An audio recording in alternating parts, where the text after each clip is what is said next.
একটা সত্যি কথা বলি। আপনার জীবনের সেটা ব্যবসা হোক, সেটা আপনার যেকোনো স্বপ্ন হোক, সেটা আপনার লেখাপড়া হোক, সেটা আপনার বিয়ে হোক, যেকোনো ডিসিশন হোক, এমনকি সেটা আপনার শপিংও যদি হয়, তাহলে সেই কাজটা আপনার নিজের স্যাটিসফ্যাকশন অনুযায়ী করতে হবে। কারণ কি জানেন? আপনি যদি অন্যের পছন্দই শপিং করেন তাহলে ওই আউটফিটটা আপনাকে স্যুট নাও করতে পারে। আপনার কমফোর্টেবল লেভেলটাকে রিচ নাও করতে পারে। তাই সবসময় নিজের কমফোর্ট, নিজের স্যাটিসফ্যাকশন লেভেলটাকে ফিল আপ করার চেষ্টা করবেন।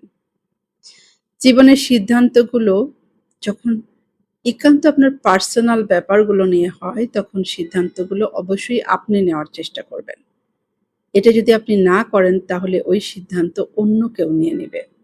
মানে আপনি শুধু হ্যাঁ অথবা না বলবেন, কিন্তু আপনার যেটা সিদ্ধান্ত নেওয়ার কথা সেই সিদ্ধান্তটা আপনার জায়গা থেকে অন্য কেউ নেবে।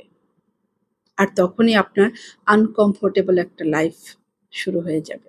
তাই শপিং এর ক্ষেত্রেও আপনি সেটাই করবেন যেটা আপনার ভালো লাগে, যেটাতে আপনি কমফোর্ট। সেটাই আপনি পারচেজ করবেন। দেখবেন আপনার কোনো ক্ষতি হবে না, বরং অনেক বেশি উপকার হবে।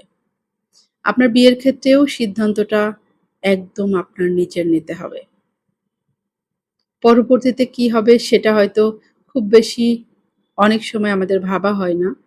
সময় থাকে না, সুযোগ থাকে না, তবুও সিদ্ধান্তটা আপনাকে নিতে হবে।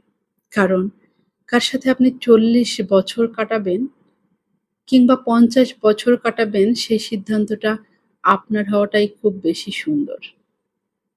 আপনি যদি কোনো ক্যারিয়ারের জায়গা থেকে চিন্তা করেন, আপনি কোনো বিজনেস করতে চান, আপনি আপনার ক্যারিয়ারটা ডেভেলপ করতে চান, সেখানেও সিদ্ধান্তটা কিন্তু আপনাকে নিতে হবে।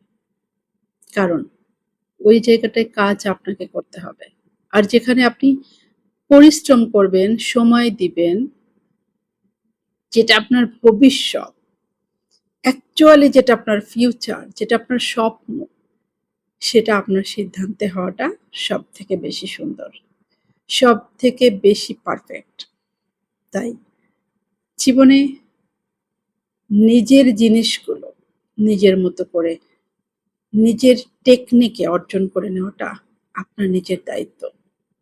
বি কেয়ারফুল, সিদ্ধান্ত নিতে শিখুন। না হলে আপনার জায়গা থেকে, আপনার সিদ্ধান্তের জায়গা থেকে অন্য কেউ আপনাকে সিদ্ধান্ত দিয়ে দেবে।